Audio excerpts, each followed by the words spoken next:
یاد رکھیے. آئیے وہ روایت بھی یاد کیجیے جو ایک خاتون تھی نبی اکرم صلی اللہ علیہ وسلم میں انتقال کر گئی. کسی نے سوال کیا اللہ کے رسول اس کا کیا ہوگا, کہاں جائیں گی؟ تو کہا ہی فی النار, وہ جہنم میں جانے والی. پوچھا کیوں؟ تو کہا اس لیے کہ اس کا سلوک اس کے پڑوسیوں کے ساتھ برا تھا.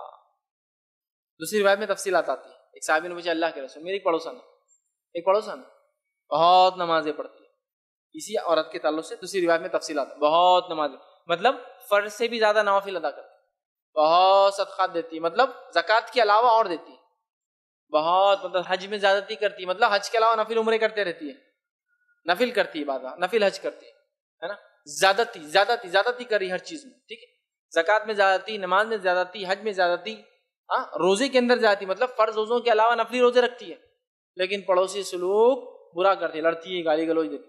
تو کہا اس کا کیا ہوگا؟ تو کہا ہی فی النار, وہ جہنم میں. نماز ہے زیادہ ہے, روزے ہے زیادہ ہے, حج ہے زیادہ ہے, زکوٰۃ ہے زیادہ ہے, لیکن مسئلہ یہ ہے پڑوسیوں سے سلوک اچھا نہیں ہے. اسی لیے میں نے کہا استقامت دین خالق اور مخلوق دونوں انکلوڈیڈ اس میں.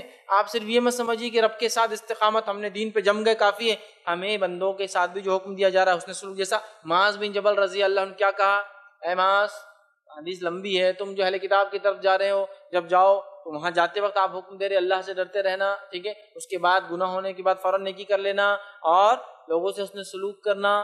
یہاں آپ شامل کر رہے ہیں نصیحت کے اندر, تو خالق اور مخلوق یاد رکھیے دونوں کا معاملہ اس کے اندر شامل ہونا چاہیے. ورنہ ہم دیکھتے ہیں بعض لوگ بہت افراط و تفریط کے شکار ہوتے ہیں. ایک مسلمان افراط و تفریط کا شکار نہیں ہوتا ہے بلکہ وہ دونوں ہی کام کرتا ہے. تو ہمیں دل سے اور ظاہر, باطن اور ظاہر, خالق اور مخلوق دونوں کے معاملے میں استقامت حاصل کرنا ہے.